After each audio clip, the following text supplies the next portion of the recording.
Hey everyone, welcome back to the Northern Strength Fitness Podcast. My name is Brandon, and today's episode is kind of like a season 2 welcome back episode because I took a little bit of a break, but that's also what we're going to be talking about here in the episode is how do you go from stopping something, and we're going to focus on fitness, but we're going to relate that to other aspects of your life. How do we focus on stopping something, and then how do we get back into that something? Okay, so I know a lot of people can relate to where they stop going to the gym or stop their workout routine or stop eating healthy, stop working on their goals, and they get in this little bit of a rut or a ditch, or maybe it's a huge valley that you feel like it's impossible to climb up out of that stoppage, that valley, that pit.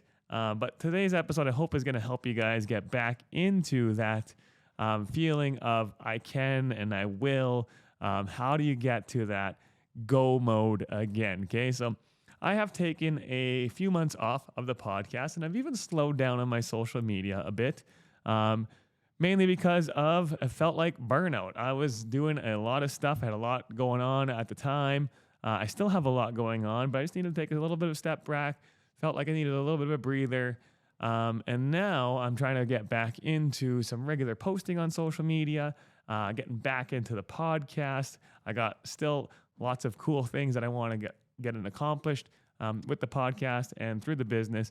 So I'm excited to get rocking and rolling. But how did I get from stopping for a few months or slowing down even on the social media into going? And I'll be honest, I have fell to the wayside a few times in my workout life. And how did I get myself back into it? And how do I still continue to, whenever I slow down, how do I get myself back into it?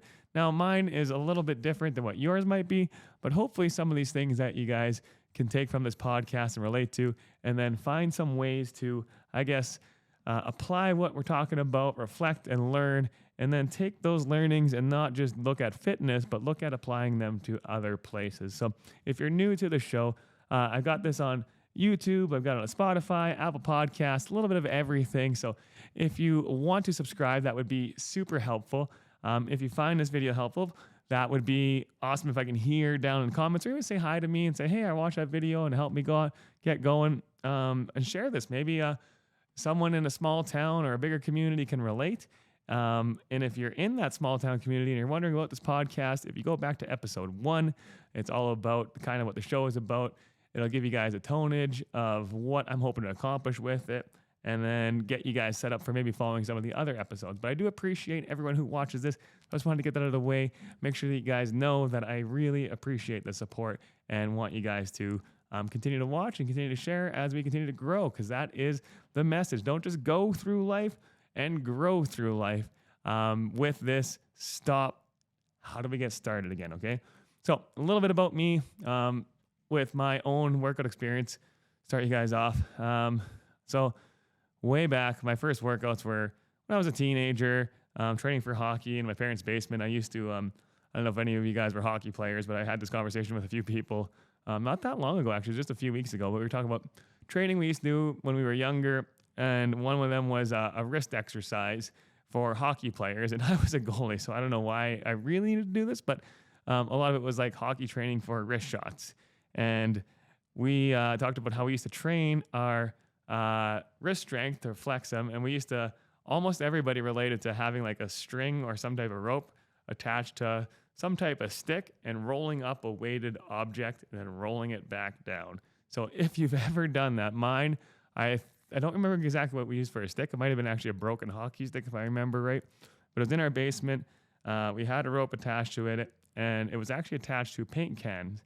So we would roll up, or at least I would roll up paint cans, and then I remember rolling them down and doing push-ups and sit-ups, little things like that. That was my first experience with working out and training for something. And then obviously I adapted.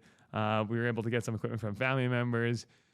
Started working on a basement. I remember I used to do lots of sit-ups and stuff in the basement, and we had a bench press. And then my parents got me a Christmas present, which Christmas is just around the corner, just so you guys know the timing of this episode if you're ever watching it in the future.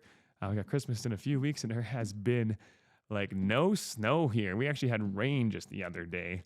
Yeah, it's been crazy for Saskatchewan weather, but Tisdale's usually covered in snow, so it's been a little bit of a nice treat not having to shovel a bunch of snow. But I'm sure it's going to be coming and making it feel a little more like Christmas here right away.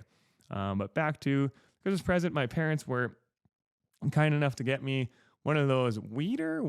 I'm not sure if I'm saying the machine right, but a very well-known brand, not well enough that I know names. I'm very bad with names. But a universal at-home gym thing. It had the pec deck, had the pull-down machine, the leg curl attachment, and it was one of the selectorized weights. But and I think it had a press too, if I remember right. That was my experience with at-home workouts. And if you guys had one of those, that would actually be pretty cool if you guys let me know if you had one of those. But I went to university and I learned a lot more about exercise and did a lot of exercise there within the university gym. I was introduced to a lot more new equipment, started to learn about different training methodologies. It was great. I kept pretty consistent with the workouts there, and then I would go back to my hometown of Big River, and they had a little tiny gym just outside of town, so I do all those workouts there, and then all of a sudden, I would say maybe like my last year of university, I don't know why or what. I think it was because I lived off campus, and I used to live on campus, and the university gym was right there, ready to access. But I remember that last year where I just hardly hit the gym at all. It was just one of those years where last year, living off campus, playing lots of video games, did my internship, which was very busy and stressful, but just neglected like exercise. And I had kind of done it almost consistently leading up to that. Like I was a pretty fit. I could like jump and grab the rim on a basketball thing. I had a 6-pack at the time. I was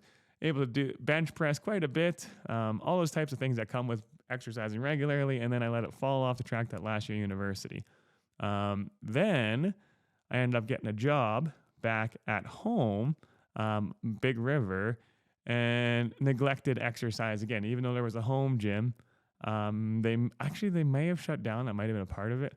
But we had equipment at the school, if I remember right. But still, I bought a bike to exercise with and never really used it. There was just a lot of not exercising for me at that point in my life, even though I had done all these things up to it. Luckily, and this is one of my tips later on, but we can talk about now.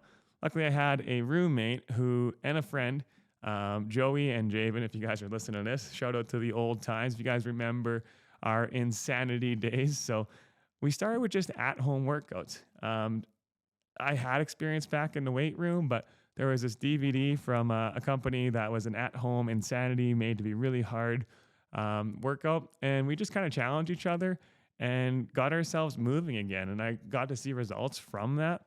So one of the things that I would suggest is if you can find someone to support you or an environment to get you back into it, that would definitely help. So if you've ever joined in my like Life Changer Challenge and stuff, I talk about how I used to do these at-home workouts called Insanity, and they really showed me how I could progress, and I got me back going again. But that was that time where having the right people at the right time, all of us looking together and supporting each other, putting myself back into just doing it. I was sore. I remember being like, oh my God, this is a really, really hard workout. But progressing and seeing myself progress in that just kind of reignited that fire in me, right? So I got myself started. And then since then, I've had similar waves. We've had times where I've moved around. Like I used to teach in Esterhazy, and I joined a gym there. I didn't go as much as I would have liked to. Then I ended up moving to Tisdale and really dove back into my fitness. So there's been ups and downs. So lots of these tips I'm going to give here today. I've used them myself, but also some of them that I haven't used, but I still think that they would be helpful for you guys, okay? So let's get into kind of some stuff that I think would help you guys. First of all, if you've started, we're going to specifically talk about workouts here. If you've started working out and you've stopped, I really, really want you to reflect on to why you started in the first place. What made you want to get into exercise? What made you want to become healthier? Okay, because chances are those same things are still there. And I'm going to guess that you haven't forgot about those things. Okay. So, whatever it might be, whatever your motivation might have been to get moving, sometimes I'll just give some random examples. It could be training for a goal or a sport. Okay. Now, you might not play that goal or a sport. Okay. Then that could be why you went out. So, that's where that reflection piece comes in. So, if the reason why you started training isn't there anymore, then maybe you got to dig a little bit deeper and find out more so why we even play sports. Well, why do we play sports? Because we want to feel good, maybe. We want to have that success of winning. We want to have something to do in our spare time. And then I challenge you to be like, well, if you don't continue to exercise, how are you going to have those same feelings, those same accomplishments? How are you going to keep moving? And maybe you don't even need to stop that sport. You can still go out and play recreationally, competitively. You can transition that competition type atmosphere into something different. Maybe it's like rock climbing, for example, pickleball. Who knows what it might be, right? But if sport was your reason you don't have it anymore, then reflect on what the sport was giving to you that you miss and then go into it. There's lots of workout competitions that you can do. We run the Northerner race here annually now. It gives you a chance to be competitive. I also run a fitness league every year for a chance to get competitive. And there's all kinds of fitness competitions. We got powerlifters in the gym. We've got people that have trained in a CrossFit environment and went to competitions there. So if that's the reason, then again, try to maybe find that same thought somewhere else. If your reason, and I know a lot of people are probably looking at this reason. So if the reason you started coming to the gym was just to get healthier, lose some weight, and be a good role model for your kids, for your family, and you want to grow up with, maybe not grow up, but you want to grow older with your family being able to rely on you to be a healthy, strong, happy individual so you can play with your grandkids, potentially even your great grandkids, and you know that that fitness aspect is there. Again, challenging you. You started with that goal, so let's review. You still probably want to be that person for them, don't you? I think so. So then let's backtrack. Let's get going.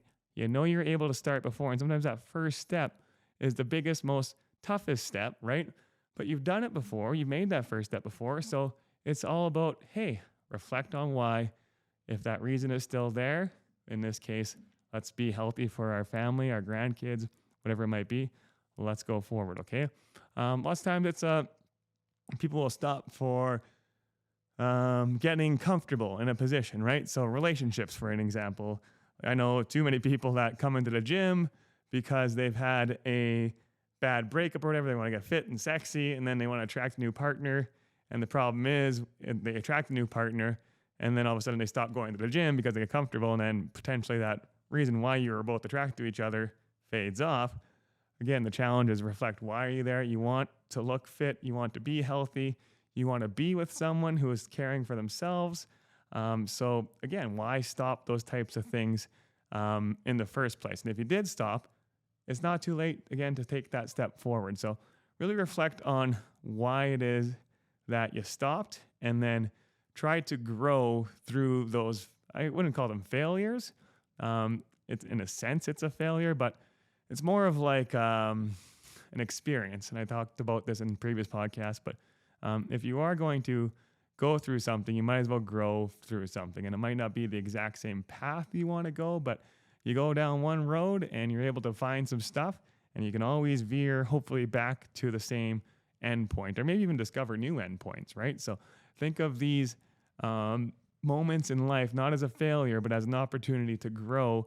Take what you've learned from this time and then adapt, okay? So that would be what I would suggest first of all, okay? After that, the next thing I really want to challenge you on is your environment. And I've talked about this in my 6 goal tips, but for fitness specifically, it's like, if you know that you want to exercise, you got these reasons, look around you and say, hey, what kind of environment have I put myself in, or am I still staying in, that might be negatively impacting those goals that you had set out? So for example, Maybe you're going out every single night having drinks, or maybe not even every single night, but you're staying up late watching, binge watching Netflix with a friend so you can't make a 6 a.m. class. Or you're after work, your buddies want to go for a beer, or after work, you're supposed to go and, I don't know, do something that wouldn't get you to the gym, right?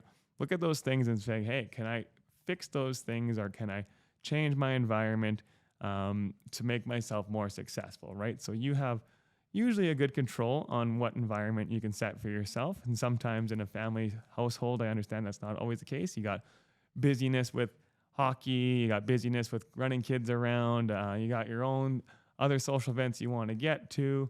My push is then, hey, make some time for yourself, okay? Because you only got one chance at this body that you're living in to make it healthy, and to use it to the best of its ability. So you're trading sometimes experiences that aren't necessary. For example, scrolling on your phone for an hour, or watching TV for 3 or 4 hours on your computer. Those types of things probably can be shifted into that workout, fitness, gym time that you know is going to help you way more than scrolling mindlessly through your phone to unwind. Go unwind in the gym. Go unwind on the road. Go unwind in your basement doing an at-home workout, right? Those types of things are going to be way better for you. There's a lot of science that you can dig into that I could highlight here for not very long, because I'm not very good at quoting things, but could go on rambling on for a whole episode. I think I actually did an episode on the benefits of exercise already. So those are things that you want to try to look at. Like, how can I change my environment for the better? Okay. So those are some reflective thoughts, I think, is kind of just to wrap this little section up. So if you failed to learn anything and adapt, then you're going to fail to move forward with those goals. So if you've fallen off the wagon, learn from it, grow from it, take it, apply it to the next one, and you're going to be ready to rock and roll, okay? With the last chunk of this, I'm just going to go through some quick ones that might help you with it. So one is going to be start, small or big. Some people say start with small steps or start with big steps. I say whatever, just start moving, right? Sometimes the little steps might help you get some momentum, right? For example, some people might start with coming to the gym and just walking on a treadmill. And hey, that's awesome. Gets you in the gym, gets you in the pattern.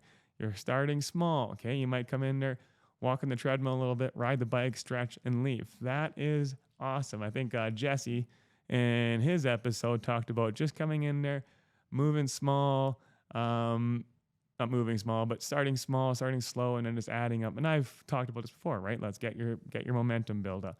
That's an awesome way to do it. So get yourself into the routine again, start small. But I'm also not saying don't start big. So some people are like, oh, like if you go way too hard, too hardcore, that's not sustainable. But and you'll eventually fall off. But I'm just going to say, no, I don't think that's the case. I think there's a lot more things that are going to affect it. Just moving, and you start something big. Let's say your first day in there, you're going to go and do this crazy hard workout, and you're going to be sore the next day because you worked out way, way more than maybe you normally would have even in a normal day, but you just wanted to, hey, I'm going to go in there and test myself out because I did it before, and you're sore the next day. I'm not saying that's a bad thing either, right? As long as you avoid injury. But you got yourself in there, right? So just taking that step forward is important. Next step would be that workout buddy, which we talked about earlier. So having that friend, that person to go to the gym with, or even a small group. So in your last attempt at the gym or fitness, did you have a workout buddy? Did that workout buddy support you? If not, try it out. Reach out to people. There's a lot of people that want to work out, and just you reaching out to them might even help them while you're helping yourself. Now, if you had a workout buddy before, and then they stopped and you stopped, or maybe they're still going and still going, reflect on that. What can you do differently? Could you find a new workout buddy? How did that relationship go? Is that really the type of person that you wanted to work out in the first place, right? Maybe they're not as motivated as you. Got to find someone, or if they are still motivated and going, trust me, they're going to want to continue to help as long as you're not going to be someone who's going to be negatively impacting them. If you're a negative Nancy and you're dragging them down with you, then hey, that's a tough one. They might be a little better of a friend than I am, because sometimes if you're going to negatively slow me down on my goals, eventually I just want to pull back, right? I'm not saying that's a bad thing, but you only have so much energy to give in the day. And the more you surround yourself with people that are like-minded to push you, the better. So same thing in the workout environment. Find that friend, find that family member that can push. Now, if you don't have the family members or you don't have the friends to work out with, then try a fitness class. Those are good ways to make some friends, or you can also have that accountability by, hey, I'll see you next day, gym at whatever, right? Or yeah, let's try to beat our score next time, right? So challenge some people, build that camaraderie, build that friendship. That's a good way to do it too. So we offer fitness classes at my gym.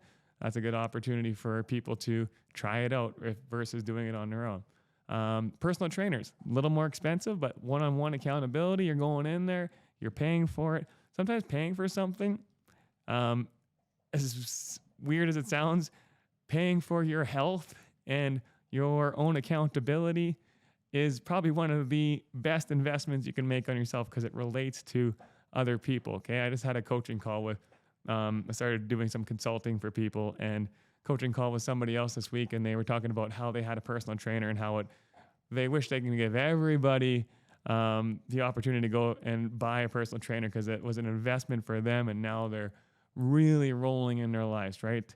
Because it helped them find their success in not just their physical health, but their mental health, and finding out that all those things that they thought were wrong weren't wrong, right? So investing in yourself, maybe with a personal trainer, is just what you need to get yourself started. Okay, now this person's actually thinking about becoming a personal trainer because they believe that much in how people should be moving and breaking those barriers of stuff. Speaking of barriers, here's another tip. Did you actually understand the exercise world? And by what I say is, did you know what to expect in the gym? Did you have an understanding of exercise theory? Do you know how to train properly, how to recover properly, how to eat properly, how to rest and sleep properly?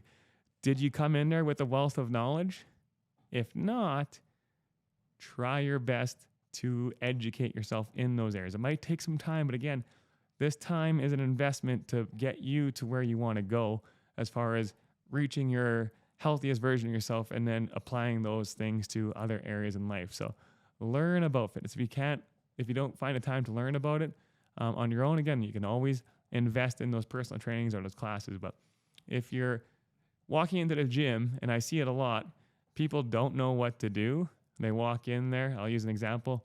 I had a young lady.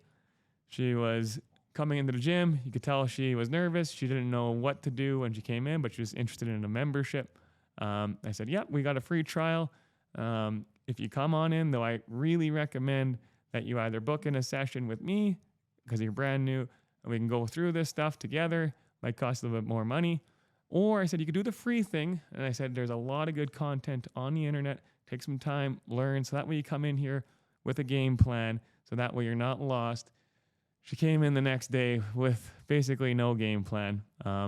So being the hopefully decent gym owner that I tried to finish up the stuff that I was doing at the desk. And then I made my effort to go and help her understand the equipment. Because she, again, came in without any knowledge on how to do a lot of stuff, just wanted to get started. And unfortunately, even though I tried my best and tried to reach out to her again, she hasn't come back yet. So maybe if you're watching this episode, would really love to have you back in the gym. Just need to get you to be comfortable with the moves. And if you are in that same boat where you came into the gym and you're not comfortable with the moves, I can't always help you, right? You got to learn to help yourself. And whether that be learning on your own, finding a friend, booking into a class, those types of things. By the way, if you guys can hear anything chewing, Bella's by my feet here, chewing on a bone. So I don't know if you guys can come hear that or not through the mics, but I could definitely hear that. Okay. Looking at new exercise stuff. So maybe the stuff that you were doing before wasn't the best option for you, right? There's lots and lots of ways to train. Finding what you can do consistently and enjoy is going to help you. So if you weren't enjoying what you're doing before, maybe try to find something new. Again, learn, look up different ways to train, different ways to do things.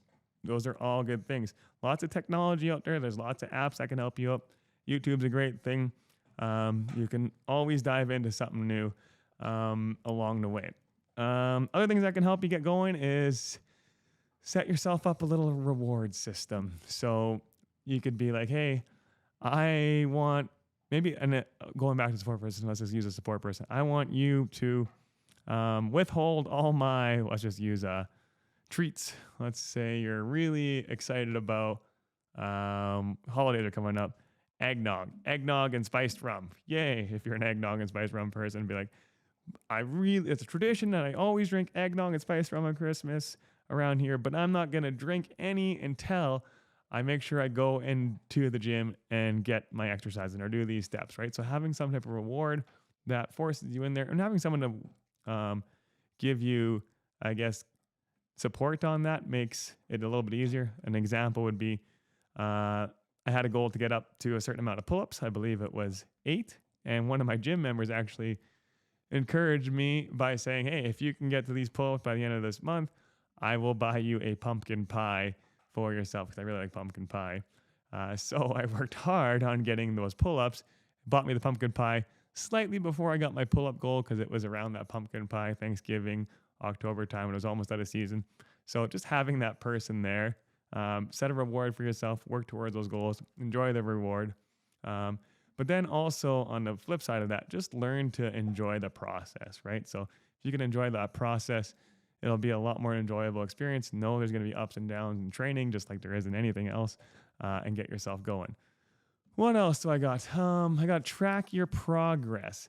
So if you didn't track your progress last time and you felt like you weren't making results in the gym, here's the thing. You probably were, you just didn't know it. So a good way to track progress the next time you get rocking and rolling is take your before and after pictures, step on a scale, do some measurements, do a few fitnessy test things. I know that sounds kind of like grueling, but I'll make a point with this. If you're not willing to do something different, you're probably not going to go any different, okay? If you're not willing to try something new, things are probably going to stay the same. So try a fitness test out, right? And then push yourself and then retry that fitness test, right? You'll probably, as long as you're going to the gym, you'll probably see some consistent results if your training is pushing towards those goals of betterment in that test, right? The before and after pictures are really good because the scale can sometimes be deceiving. And I've told people this, and you guys probably know this already. So those are some awesome stuff. And just having goals in general, right? So it might be the goal to beat yourself in certain lifts. It might be a goal to fit into a dress or a pair of swim trunks again. I had some dress pants that didn't fit me very well this summer. So I made it a goal of mine to join the last Life Changer Challenge, which is our weight loss challenge here. And I wanted to fit in those dress pants again because I didn't want to have to go buy some new ones. So having some goals like that definitely helps out. And just having that growth mindset, understanding that, everything isn't going to be perfect. And you're going to have your ups and downs in the gym, but just know every time that you get knocked down, if you're willing to get back up, learn about it, and then grow through it, it's going to find yourself a lot more successful, not only in the gym, but you can translate that into other lives. Let's say you have a sales call, didn't go very well. Learn from it, right? How could you have changed the wording? Maybe you didn't let the client understand. Maybe you weren't selling the right thing. Or could be, how did your team lose in that coaching aspect, right? So were you overplaying some certain players too much? Are your practices not working on certain areas? So there's always things that you're going to kind of fail at or have setbacks with, but don't think of them in that sense. Think of them as opportunities to grow. So if you've stopped in the gym and you're looking for some opportunities to get back into it, Northern Strength Fitness, I believe we have an awesome environment there. I'm getting lots of compliments from people. Don't be scared to come in. Don't be scared to talk to me. We can set you guys up with lots of those personalized plans. If you're looking for even at home stuff, I've coached some pretty awesome clients in the past who are willing to work and learn and grow. We do some online at home stuff as well. So, with that said, welcome back to another season of the Northern Strength Fitness Podcast. I took a little break. The reason I'm back at it, though, is because I want to continue to reach and grow the audience to continue to help people, which is why I started Northern Strength Fitness in the first place. So if you have stopped something, just reflect on why you started in the first place. Mine is to help people. And now I want to continue on that, even though I'm having a break. So whatever those reasons are that stopped you in the first place, just reflect, have a game plan, get back at it. I'll see you guys in our next episode. Have a great time. And yeah, that'll be it.